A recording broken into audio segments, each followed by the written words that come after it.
السلام علیکم ورحمۃ اللہ وبرکاتہ۔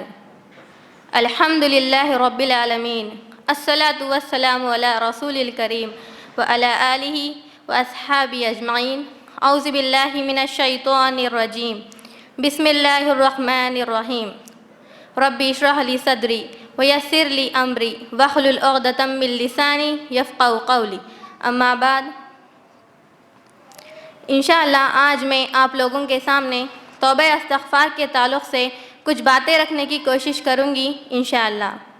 ایک انسان کی خواہش کیا ہوتی ہے کہ اسے کیا کچھ ملے، رہنے کا مقام ہو، پرسکون حالات ہو، بیٹے ہوں، زندگی کی آرائش اور نعمتیں ہوں، اور یہ ساری چیزیں کہاں سے ملتی ہے اور کیسے ملتی ہے معلوم ہے آپ کو؟ استغفار سے ملتی ہے، استغفار سے ملتی ہے۔ عام طور پر ہم دیکھتے ہیں کہ بہت لوگ پریشان ہوتے ہیں، دکھی ہوتے ہیں، اور پریشانیاں کسے نہیں ہوتی۔ مثال کے طور پر ایک آدمی حسن بصری رحمۃ اللہ علیہ کے پاس آیا اور کہا، اے حسن بصری رحمۃ اللہ علیہ، میرے حالات بہت تنگ ہیں، مجھے بہت پریشانیاں ہیں اور میرا رزق بہت تنگ ہے، تو مجھے کوئی وظیفہ بتائیے، کچھ حل بتائیے۔ تو حسن بصری رحمۃ اللہ علیہ نے ان سے کہا کہ کثرت سے استغفار کیا کرو۔ کیا کہا؟ کثرت سے استغفار کیا کرو۔ پھر حسن بصری رحمۃ اللہ علیہ کے پاس دوسرا آدمی آیا اور کہا کہ میرے بچوں کی شادی نہیں ہو رہی ہے، تو مجھے اس کا حل بتائیے۔ تو حسن بصری رحمۃ اللہ علیہ نے ان سے بھی کہا کہ کثرت سے استغفار کیا کرو۔ پھر اسی طرح تیسرا آدمی آیا اور کہا کہ اے حسن بصری رحمۃ اللہ علیہ، بہت قحط سالی ہے، فصلیں اچھی نہیں ہوتی، تو مجھے اس کا وظیفہ بتائیے، اس کا حل بتائیے۔ تو حسن بصری رحمۃ اللہ علیہ نے ان سے کہا، ان سے بھی یہی بات بتائی کہ کثرت سے استغفار کیا کرو، کثرت سے استغفار کیا کرو۔ پھر اسی طرح حسن بصری رحمۃ اللہ علیہ کے پاس ایک شخص بیٹھے ہوا تھا اور اس نے حسن بصری رحمۃ اللہ علیہ سے کہا کہ آپ کے پاس 3 لوگ 3 الگ الگ کیفیت لے کر آئے اور آپ نے تینوں کو بھی ایک ہی وظیفہ بتایا، ایک ہی حل بتایا۔ تو حسن بصری رحمۃ اللہ علیہ نے کہا کہ سورہ نوح کی آیت پڑھ کر سنائی اور کہا، یہ دیکھو قرآن مجید میں اللہ کا وعدہ ہے اور اللہ کا وعدہ سچا ہے۔ ذالک الکتاب لا ریب فیہ، یہ وہ کتاب ہے جس میں کوئی شک نہیں، یہ وہ کتاب ہے جس میں کوئی شک نہیں۔ بعض اوقات ہم خود پڑھنے میں کوتاہی کر دیتے ہیں، لیکن اللہ کا وعدہ سچا ہے۔ اسی طرح جن کا رشتہ نہ ہو رہا ہو وہ بھی، جن کا رشتہ ہو گیا لیکن شادی کے پرابلمس ہو وہ بھی، جن کا ہو گیا لیکن بچے نہ ہو رہے ہوں وہ بھی، سب کے لیے ایک ہی وظیفہ ہے، اور وہ کیا ہے؟ استغفار کا وظیفہ۔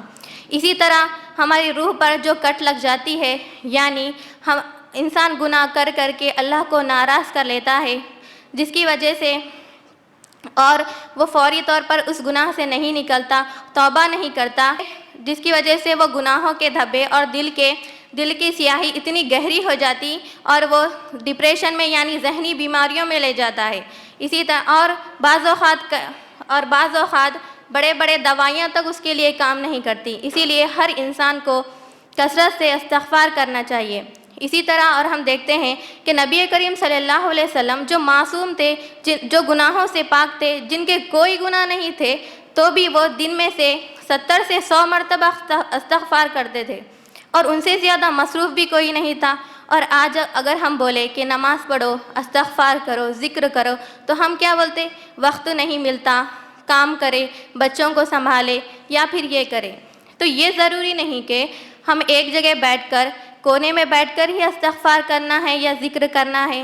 ہم اٹھتے بیٹھتے، چلتے پھرتے، دل میں کام کرتے کرتے کثرت سے استغفار کر سکتے ہیں۔ اسی طرح نبی کریم صلی اللہ علیہ وسلم سے پوچھا گیا کہ آپ کے تو کوئی گناہ نہیں ہے، تو آپ اتنا زیادہ استغفار کیوں کرتے ہیں؟ تو نبی کریم صلی اللہ علیہ وسلم نے فرمایا، کیا میں اللہ کا شکر گزار بندہ نہ بنوں؟ کیا فرمایا؟ کیا میں اللہ کا شکر گزار بندہ نہ بنوں؟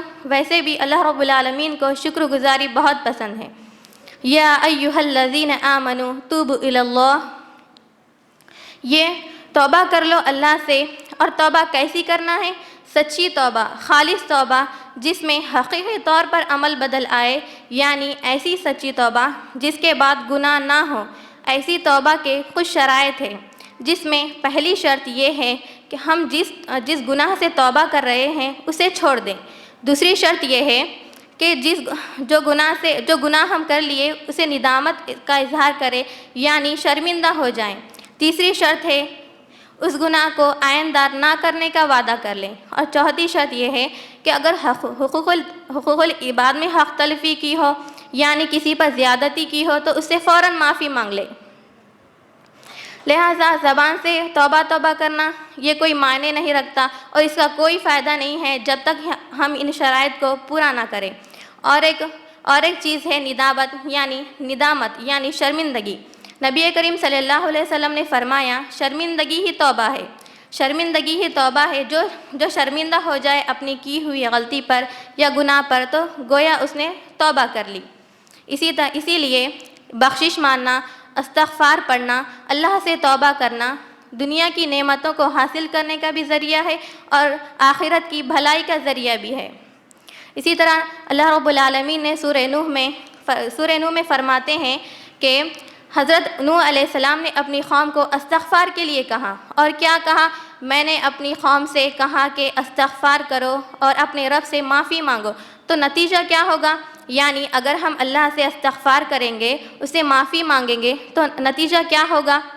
تو اس بات کو اللہ رب العالمین نے قرآن مجید میں سورہ نوح کی آیت نمبر 10، 11 اور 12 میں فرماتے ہیں، فَقُلْتُ اسْتَغْفِرُوا رَبَّكُمْ إِنَّهُ كَانَ غَفَّارًا يُرْسِلِ السَّمَاءَ عَلَيْكُمْ مِدْرَارًا وَيُمْدِدْكُمْ بِأَمْوَالٍ وَبَنِينَ وَيَجْعَلْ لَكُمْ جَنَّاتٍ وَيَجْعَلْ لَكُمْ أَنْهَارًا، جس کے معنی ہیں اللہ بے شک معاف کرنے والا ہے۔ اگر ہم استغفار کریں گے تو کیا ہوگا؟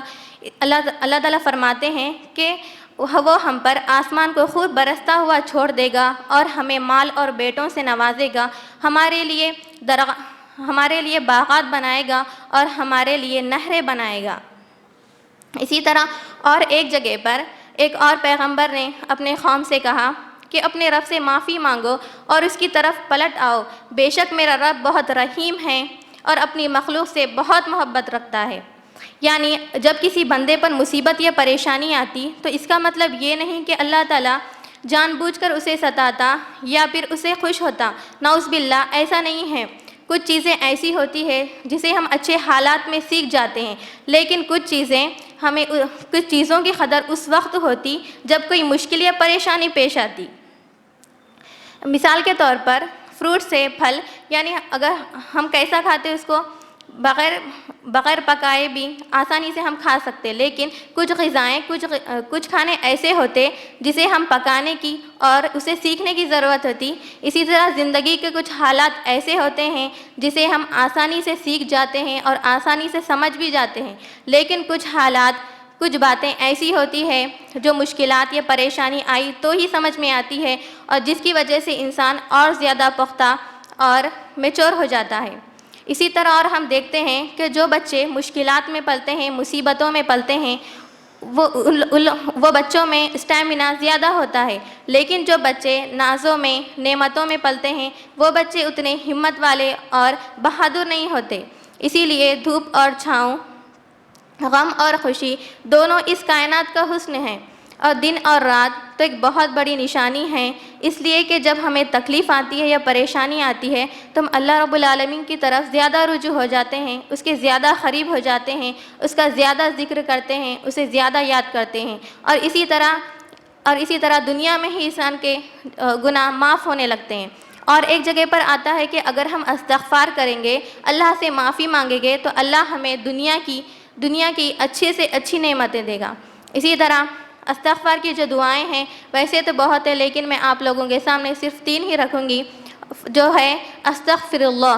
صرف ہم استغفر اللہ بھی پڑھ سکتے، اور ہے استغفر اللہ واتوب الیہ، اور ایک ہے استغفر اللہ الذی لا الہ الا هو الحی القیوم واتوب الیہ۔ اسی طرح ہر انسان کو دن میں 70 سے 100 مرتبہ استغفار تو ضرور پڑھنا چاہیے۔ وآخر دعوانا ان الحمد للہ رب العالمین۔